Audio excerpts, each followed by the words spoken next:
I'm going to ask you a few questions. I just need you to answer. Do you have alarms on your phone?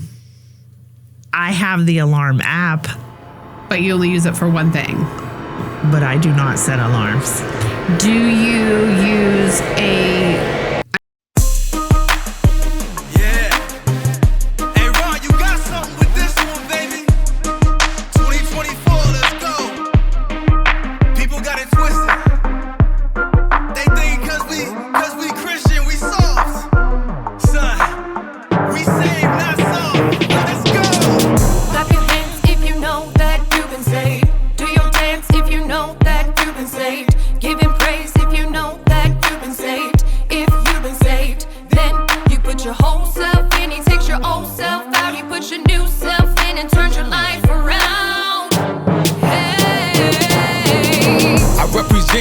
Cause he is my everything. When I got saved, yeah, I got a mustard seed. Now that's the faith that he placed inside of me. I gotta let it grow and become what it's supposed to be. I get running like Forrest Gump, cause I know I can't walk it out. I'm seeking God's face. Matthew 6 is what I'm talking about. Let the track blaze, let the smoke clear the haters out. I'm trying through the fire, but by grace I have made it out. Keisha, I want you to think of a coin. You know, you have something on one side and something on the other side, right? Heads or tails? Heads or tails, right? And so I watched this reel from Eric Thomas this morning before we came over. And he was saying, stop the blame game of blaming, well, my parents didn't, my business partner didn't, so-and-so didn't, and stop making excuses and just get it done. I think that rolls perfectly into what we're going to talk about today. Absolutely. Especially with the coin. So we have today on the docket is time management versus procrastination. And so this is perfect because we are that coin. We are. Keisha, clearly, from hearing her in all the other episodes, very structured, very time management. I am very fly by the seat of my pants, and I do tend to lead into procrastination. And so we're going to dive deep into this today and talk about what drives both of us in that way. And I want to see if at the end we agree that it could be a conditioned response. Absolutely. To what we've been through in our life. Sure. So let's roll, Keisha, and we'll start with you with time management because we're going to need that today. So one of the things that I want to start with is structure. Mm-hmm. Structure is so important in how you start your day. So if you're thinking about your morning routine, is it structured? So mine would be structured in the essence that I roll out of bed and I go do my work. That's the structure of my morning. However, in between there, I really have to make my tea because I am not a very nice person without my tea. So I don't think that would be considered structured. Right. So I'm going to ask you a few questions. I just need you to answer. Do you have alarms on your phone? I have the alarm app. But you only use it for one thing. But I do not set alarms. Do you use I know you use Post-it notes, but do you use a memo or a reminder on your phone? No, I think I actually might have that disabled. Do you when every time your notifications on your phone ping, do you look? No. Okay. Do you have a set schedule? No. What is that? And do you have... Is that really a thing? It is a thing. And do you have a daily set routine? I roll out of bed and I get my work done and have tea. So no, I'm pretty sure I did not pass those questions. I'm going to just walk you through some structure. And really, it's not a pass or fail. No, it's not a pass or fail. It's just the way we handle things. And it's the difference between left brain, right brain. Right. Right. So, and it's also comes with discipline. And I'm not being faulty in any way or salty. I just want to bring some recognition to some of the ways that you can increase your discipline, your consistency, and also probably some revenue. Mm-hmm. Because time slips away very quickly and you can't get it back. You know, I noticed that when I'm so deep in a project, I'll start, we'll just say it like 4 o'clock in the afternoon. Mm-hmm. And I am so into that project. When I look up, sometimes it's 8, 9, 10 o'clock at night and I have no concept of time even going because I'm so in depth. And then I'm like, oh man, I got to eat yet because I can't go a full day with no food. I'm a very not nice person. And so I do notice that when I'm in, I am so laser focused that, a tornado could go by and take the house. I'd still be sitting there working on what I'm working on. Yeah. But sometimes you have to do pockets of time. Yeah. Because you're far more productive in those pockets of short periods of time than you are in long periods of time. Okay. Well, because it takes endurance and your energy is different. There's a lot of things that you have to, work through.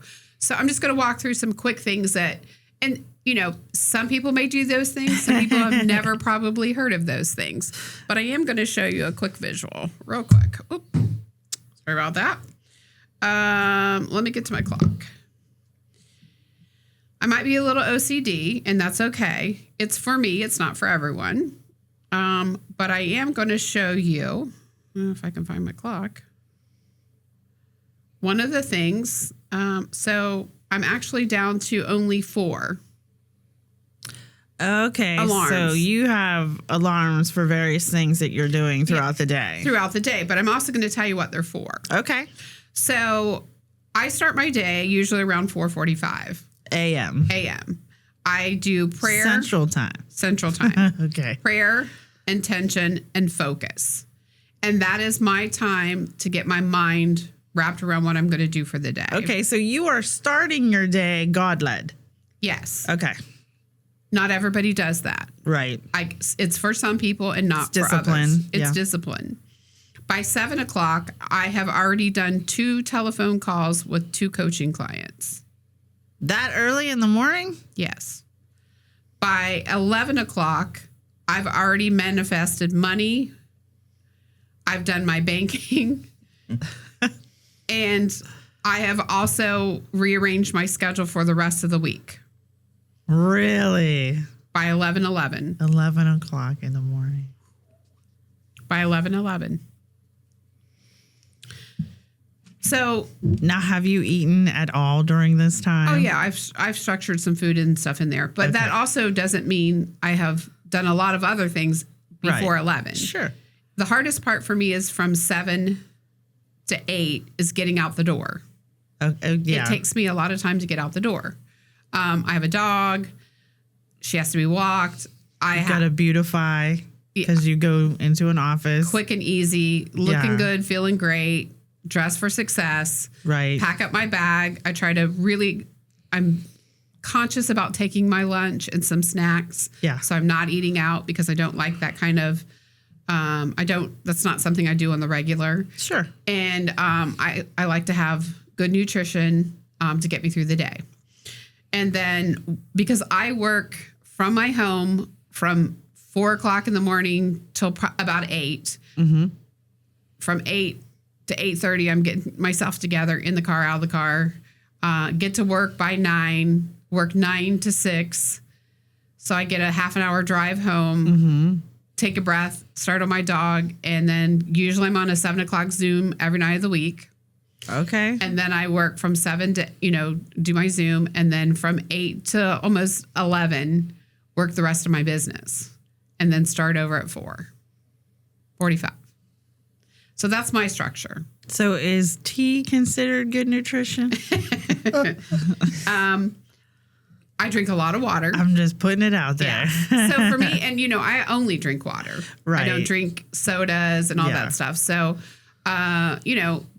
except in the winter when the cranberry, Sprite, and ginger ale are out. That's true. That is something I do treat myself to. And it's hot chocolate season, and I haven't even had hot chocolate yet. So, especially here in Ohio, because I'm cold. There's hot chocolate inside, right? They have Tim Hortons here, right? I saw a Dunkin' Donuts. Dunkin' Donuts. Okay, well. I'm sure they probably have hot chocolate. I have this thing for Tim Hortons. I don't know what it is, but I have an affinity for Tim Hortons. There may be one on the drive back. That you can get that. Yeah. So, back to structure. I pretty much stay to that routine on the daily. And even if I'm on Saturday, my body says it's conditioned to get up. Now, what about when you travel? Do you still follow that same routine? I do try Except for like the work part, obviously, because you're traveling. But Yes. that whole morning part. No, not on this trip. Yeah, this Planes, has gone trains, off the and rails. automobiles have we been in to get to Ohio. It went off the rails It went off the rails pretty quick. We drove in from Florida, had some business to do in Cincinnati, and then now we're here recording our podcast. So shout out to Sarah on the Bright Side show in shout Cincinnati. Out to Ty for hooking us up. And she was amazing. Yes, all of the wonderful connections that we're making here. I love structure. Yeah. Even on Saturdays when I'm off, I don't know what to do with myself on my day off. Yeah. I'm always up early, but I get a lot done. Right. And sometimes I take a nap on Saturday, depending on what's going on. I love Buckeye football. You know, in Florida, I don't get that a lot. So, yes, but go Buckeyes. Buckeyes. But I did pay you back when the Dodgers were playing. That's you had right. to, you had to sit beside, and I'm like, don't ask questions because I'm involved in the game. I'll tell you later. Yeah, and I'm not a baseball fan. Right. So, I worked right through it. Yeah, and it just, I want to just pipe something in here.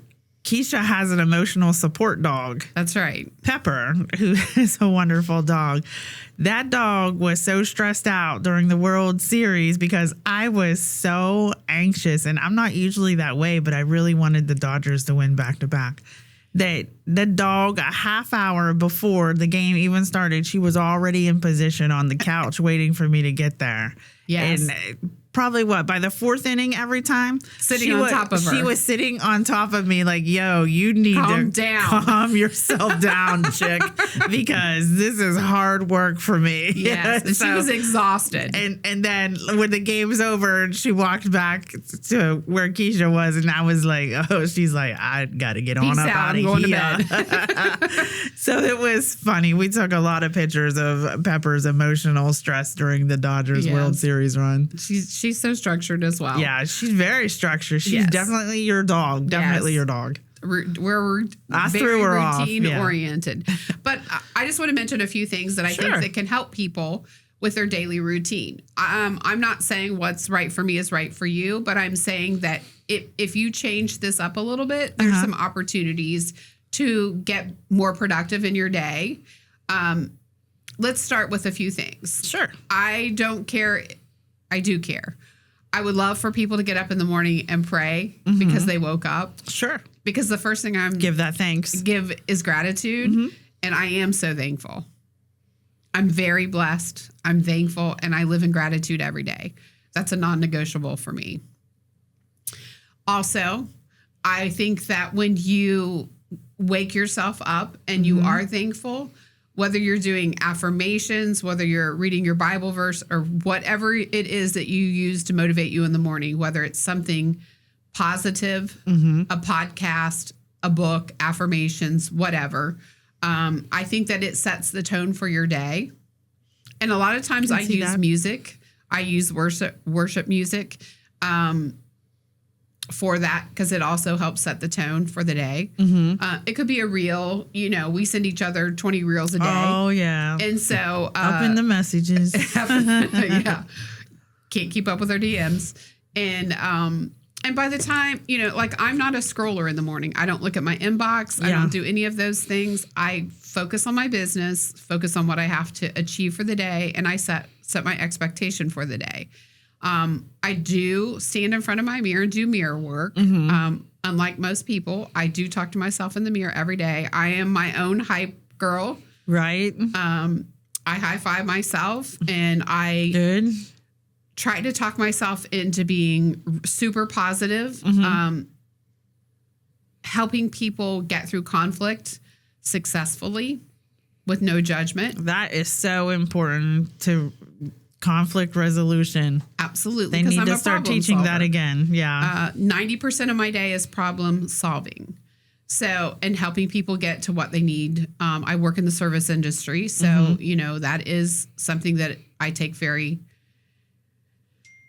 risky. Right. It can be very risky for, a lot of people take things for granted. And so you just have to be willing to serve other people. And I enjoy doing it. So it works out best for me. Additionally, after that, I would say getting yourself into structure. when I say structure, I mean eating healthy, taking care of your mental health. If you're not getting enough sleep, you're not going to be able to have the endurance to get through the day. Right. Healthy food.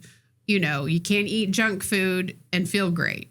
It's not going to happen. All the additives and stuff in food. I don't have to exercise in the morning because I get about 15 to 17,000 steps per day. So I'm good with that. Yeah. I'm always on the move. And it's hard for me to sit down.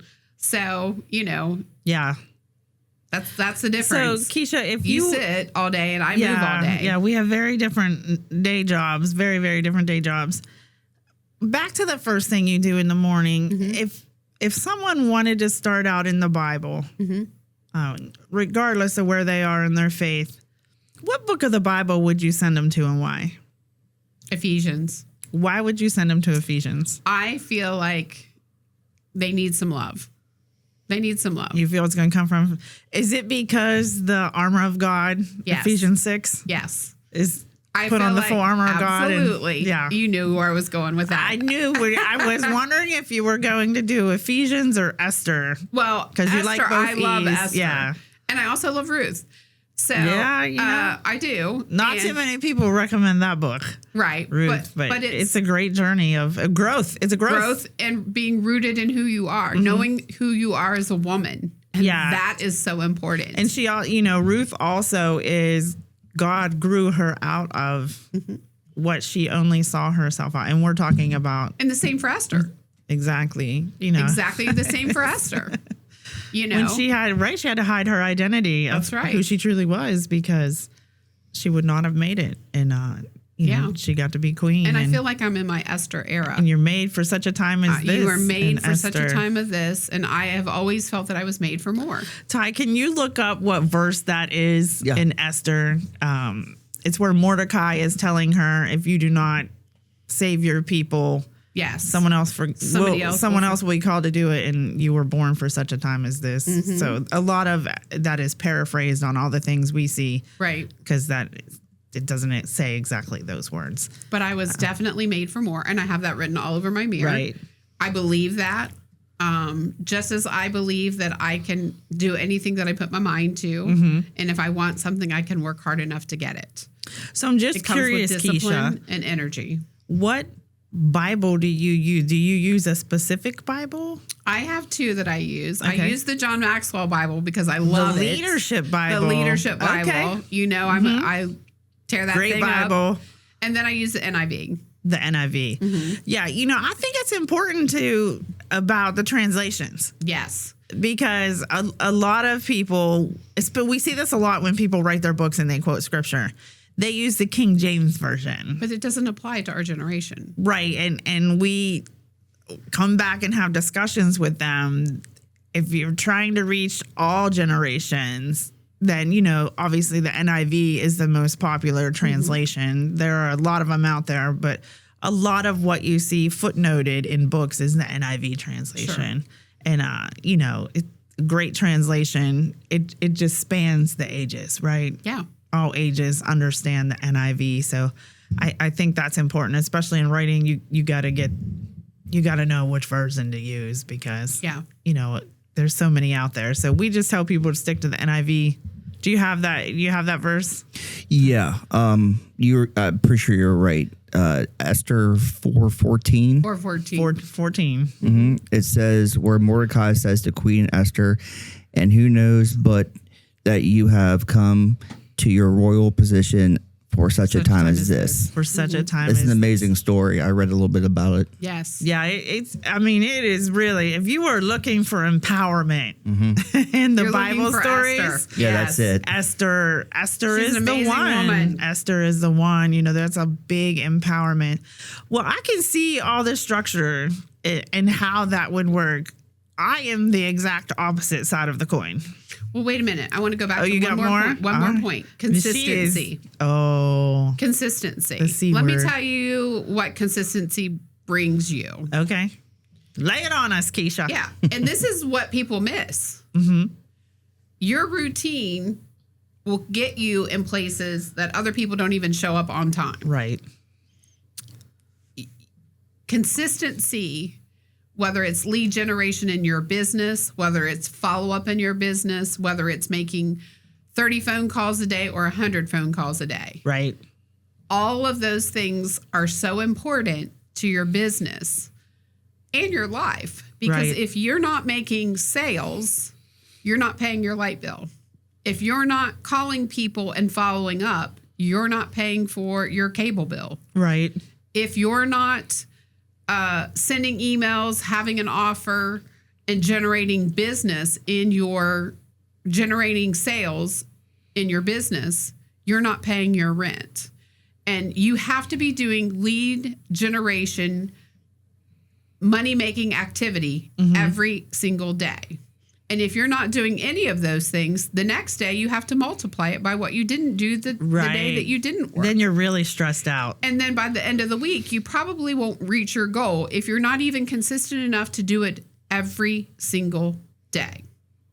Now, I'm not saying there's days when you're not going to make $100 day or $1,000 day. You can do both. Mm-hmm. And you can do that with multiple items or products. But you have to be willing to sit down and do the work, whether it's a 2-hour period or an 8-hour period. Yeah, and you need to get residual income to do. Yeah. Something that produces residual income. It makes money while you're sleeping. Yes. My sister calls that pillow money. Pillow money. We talk about it all the time. Yeah. Pillow money. You're making money when you're sleeping, and when you wake up, you're like, woo! Well, whether you have a low ticket item or a high ticket item, it still requires the same amount of effort. It does. You still got to work. You have to just decide, do you want to make 1,000 of the small or do you want to sell 3 of the large? You know? You know, that's a really good point, Keisha, because I think people misconstrue this sometimes. And I know I have been with various coaches in my journey, and everybody wants to shoot for the big item, right? I want to sell 3 of my 10,000 products. But you got to have a smaller pool of people. Right. And you know, you got to think that not everybody is going to pool in that area. And so you can sell 3 of those, or you can have $100 product, and you can be selling them all day long, all day, all night while you're sleeping on your pillow, and it's making money. And then that builds up. So I think people shortchange themselves because they invest so much time and effort in the big payoff one. Yeah. Because that's what it's ingrained in you through society. We talked about it on another episode, the get rich quick. Yeah. Right? That you miss that the little ones can get you steps to get there. Absolutely. If you have something that can consistently sell on that and still meet the people's needs, because when you're selling something, you're selling an answer to a problem. Correct. You're not selling a product. Correct. You're selling an answer to a problem. So find the people that have the problem that you have the answer to, and then have different levels of what you're doing.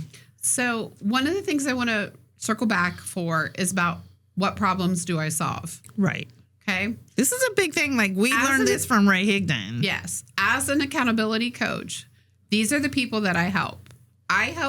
Me personally, help people with life coaching. If you are going through recovery, trauma, divorce, being a single parent, not having support, those are the people that I help. If you are in real estate, real estate people are my people. Insurance people, financial coaching, those are the people that I help solve the problems with. If you have bad credit, I can help you get started. I can give you some strategy on your credit report, helping you get to the next level of, wiping your credit clean. Yeah. So you have a vast array of people that you help. So I'm going to ask you one more question, and then we're going to flip over to the other side of the coin. Are you so structured due to how you responded to your previous trauma? Has it built you to be that structured? It conditioned me. It conditioned you. For a lifetime of financial freedom. I lived in scarcity after divorce. I lived in not being, because when I was married, I didn't have any credit in my own personal name. It was all in my business and my husband's name. And when I got divorced, I had to I was debt free, 100% debt free, lived off cash. And life happens, right? Life starts lifing. Life starts lifing, and the money goes quick, and you have to figure, you have to have a plan. And I had to build my credit. Yeah. And starting to build credit when you haven't had it for 30 years is a hard shoe to... That's a hard pill to swallow. It's a hard pill to there. swallow. Yeah. And so, it was a good learning lesson for me. And I was in a place where I could make better choices. Yeah. I had the luxury of having cash in the bank, having money to afford to live off of. Yeah. And, I know a lot of people who live paycheck to paycheck. I know a lot of people, and I'm not discounting anyone. I'm no better than anyone. But here's the difference between other people and myself. I am very disciplined. 100% of my paycheck, I live off of 40% and I bank 60. Yeah. Yeah. That's a big thing because I live well below my means. Mm-hmm. I pick and choose what I want to do, and I prioritize my funds. And the first thing I do is fund my own life insurance. And then if I need to borrow against my life insurance, I have that. And I am my own bank. So I have that opportunity that most people don't have. Additionally, I know how to work my own credit. Yeah. And I've learned to credit stack. So that has helped me in my business multiply. I have put things in my business name that have helped us multiply. Yeah. So if people want to learn how to do that, then they can just contact you and you can do that. And I think what you've talked about here is a really good way to show the growth from trauma. Yes. And going into thriving and living.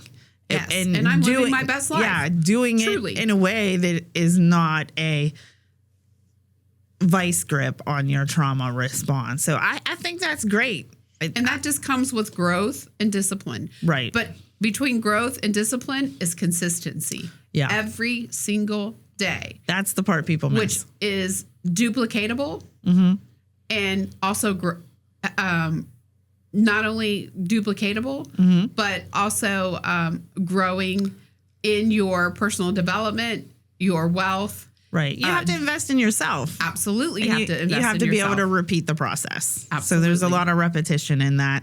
So I want to flip over to the other side of the coin. Yes. Which is procrastination. Are you ready? Can you take it today? Which is the exact opposite of everything you've talked about, right? Yes. So Chrissy, you're in the hot seat. Woo! Now I'm going to know how people feel when I put them in the hot seat for book coaching. Yes. So I'm going to give you some questions and you're going to give me some feedback. It's either going to land or it's not. Okay. And we're not going to take it personally. I didn't do so well on this first part of the test at the beginning, so let's see we're how not I going to fared take out. it personally.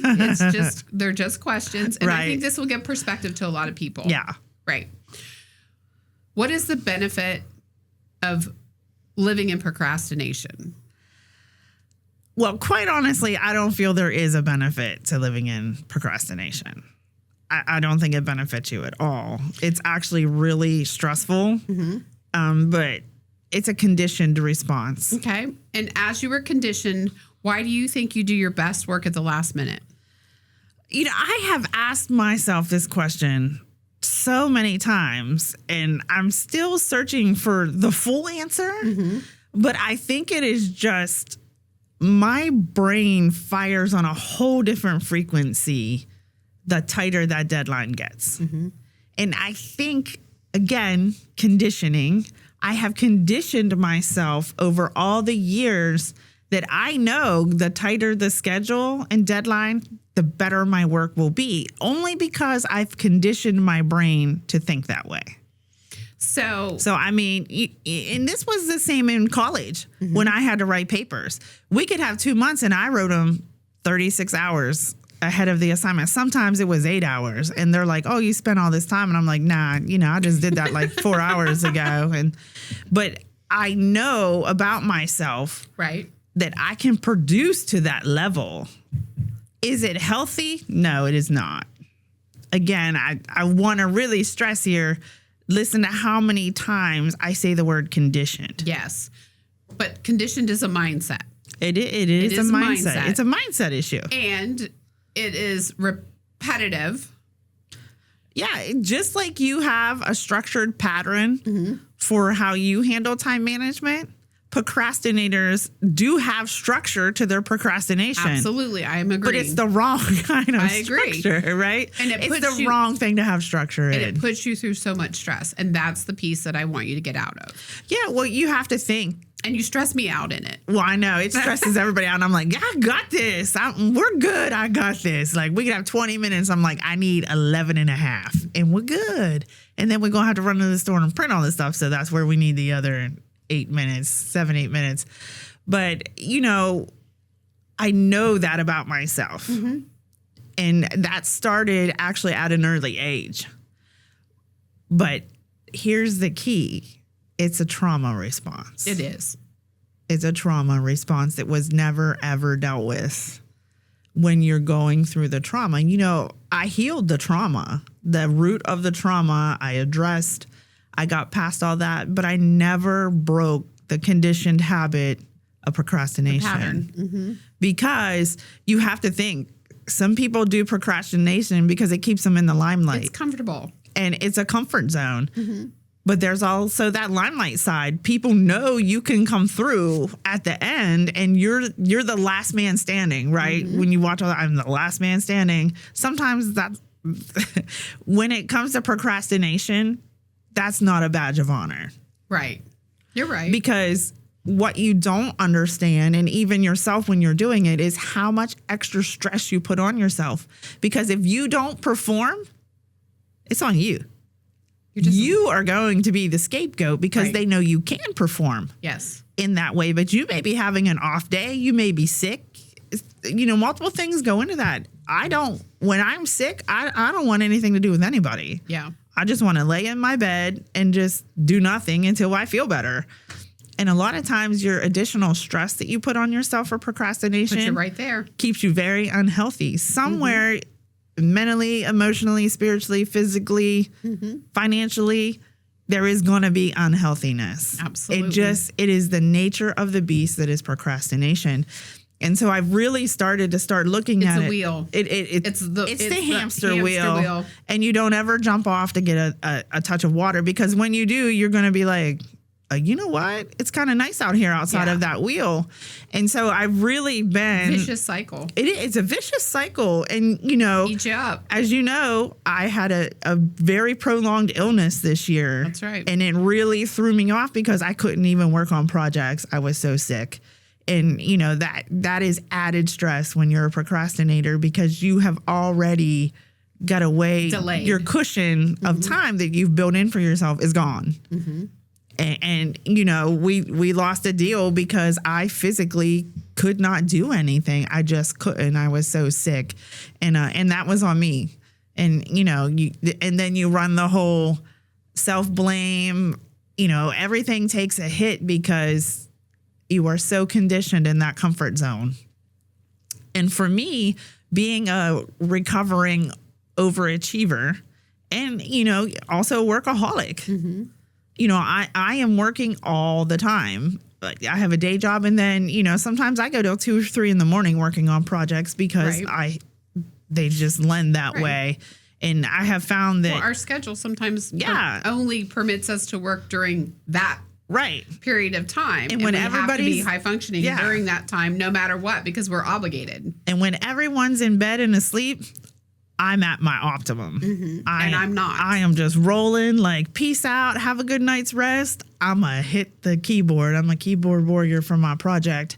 But yeah, I've started to talk to myself and really try to get a mental shift of, why do I still sit in that?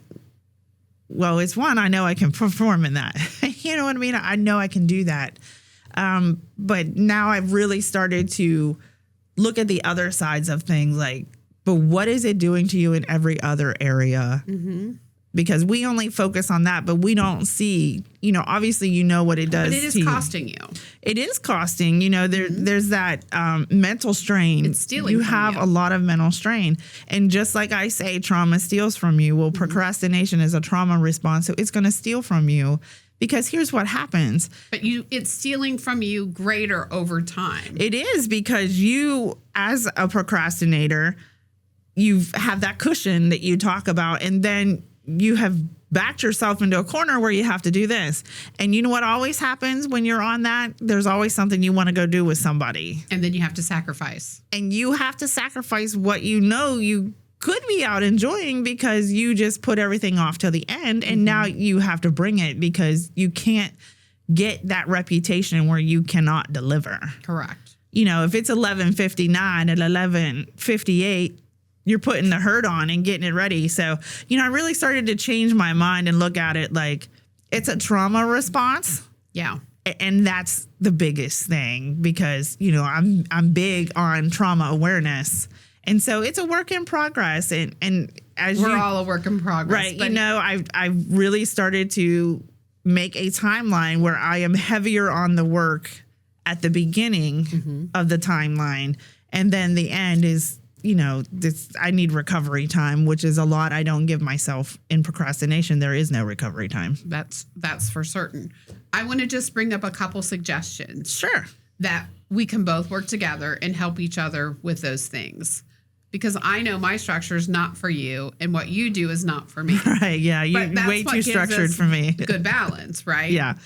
But I acknowledge that is your best work. Oh, yeah. I acknowledge that it is, but here's the funny hate thing. to see you take so much time and exhaustion to get back to where you need to be optimal. But here's the funny thing in that, Keisha. I can produce that same level of work at any point in that project. You can. It's a I've choice. just conditioned my mind to know that I tell myself, it's that self-talk, right? Yeah. I tell myself, but I can tell myself at the beginning and I can produce the same level of work. Sure.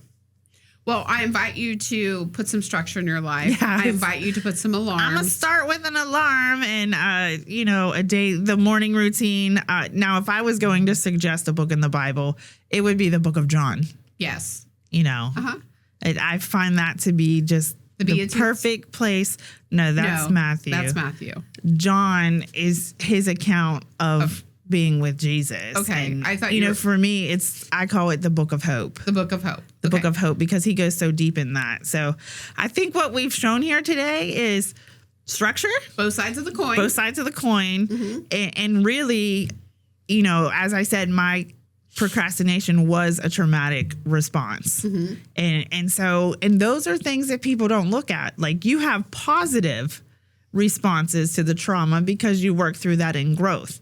Procrastination is the other side of the coin. It's a not great response to trauma because what you don't realize is you are adding more trauma onto yourself. Sure.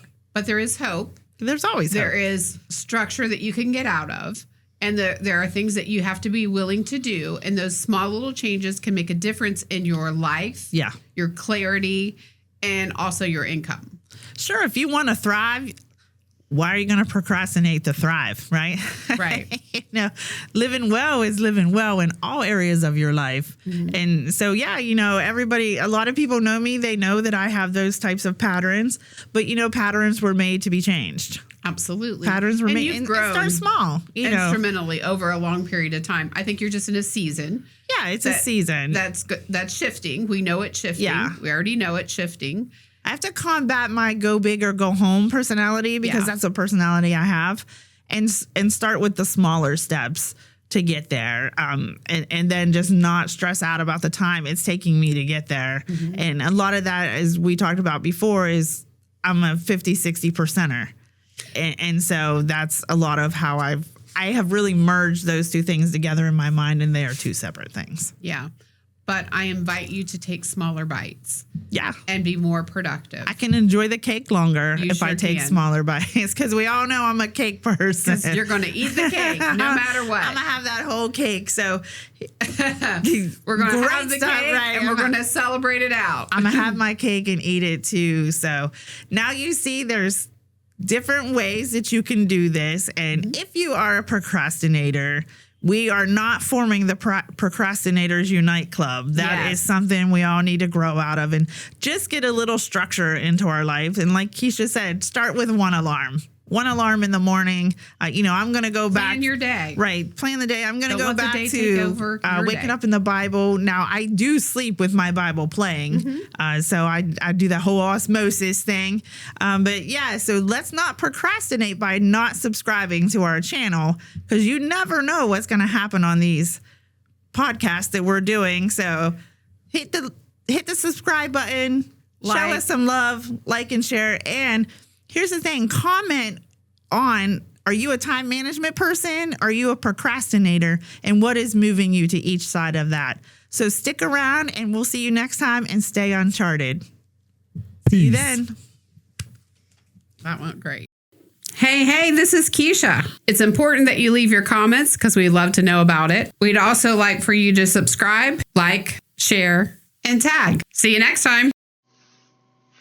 Hi, this is Chrissy. Thanks so much for watching our episode today. Be sure to stay tuned for our featured song. Can't wait to see you next week.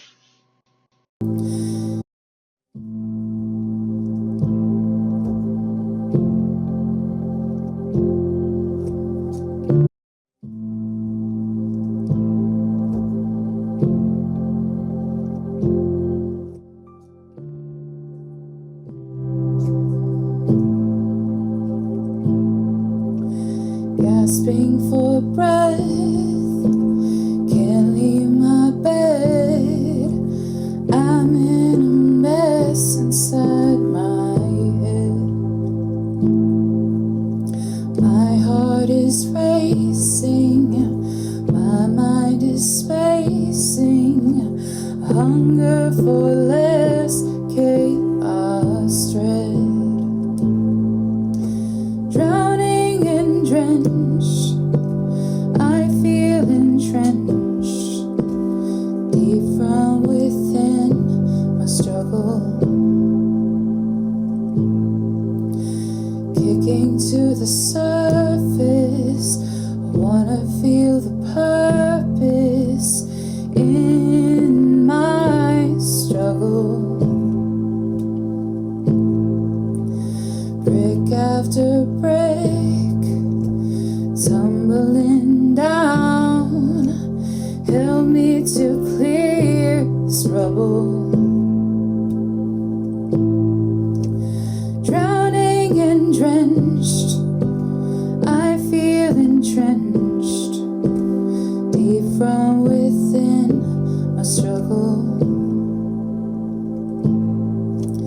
Tested and tired, why am I wired to be consumed with struggle? If God provides strength when I'm weak, and suffering builds character, then why can't I beat? Why can't I beat the struggle? Oh, why can't I beat the struggle? Anxiety, depression, compulsion, obsession, comparison.